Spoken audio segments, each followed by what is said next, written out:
Hello, it's Friday the 18th of June. I'm Mark Williams, Chief Asia Economist, and this is your week in review at Capital Economics. The dominant theme of our week has been how global central banks will secure economic recoveries while withdrawing at least some of the generous policy support that was introduced in response to the pandemic. Wednesday's FOMC meeting was the highest profile example of the central bank managing this challenge, and our chief US economist, Paul Ashworth, impressively as ever, managed to get an insightful piece of analysis of that decision into my inbox within just a few minutes of the meeting concluding. We've also this week looked at the Norges Bank and the doubling down of its commitment to raise rates at the end of the summer, which would make it the first G10 central bank to do so. In a drop-in session with clients shortly after the meeting on Thursday, David Oxley and Jonas Galterman had an interesting discussion about what lies behind the Norges Bank's thinking, including the red-hot housing market in Norway. But they also brought in other central banks that are likely to be amongst the first in the developed world to act, including the Reserve Bank of New Zealand and the Riksbank. In the emerging world, some central banks haven't been waiting. This week, Brazil hiked rates for a third time this year because of above-target inflation and concerns about maintaining its credibility.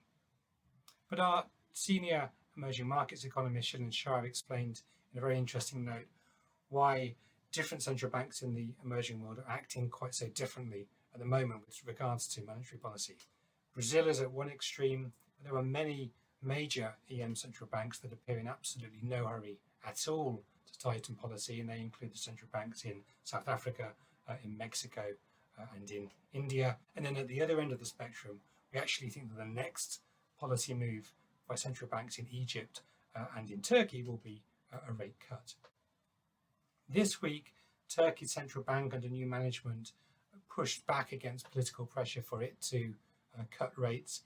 But William Jackson, our chief EM economist, explained we don't think that resolve will last, and we expect a rate cut from Turkey in the very near future.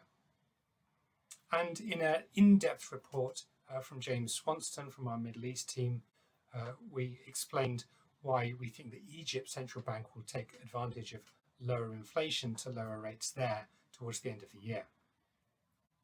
Now, even as we focus on the navigation of monetary policy out of the crisis period, we are, of course, continuing to consider the longer-term questions surrounding the future of central banking. I'll leave you with a reminder about our webinar next Thursday on central bank digital currencies, a bit of a hot topic at the moment. And in that session, we'll ask whether their rollout in coming years will represent the dawning of a new monetary age or something altogether less impressive. I hope you have a great weekend and look forward to catching up next week.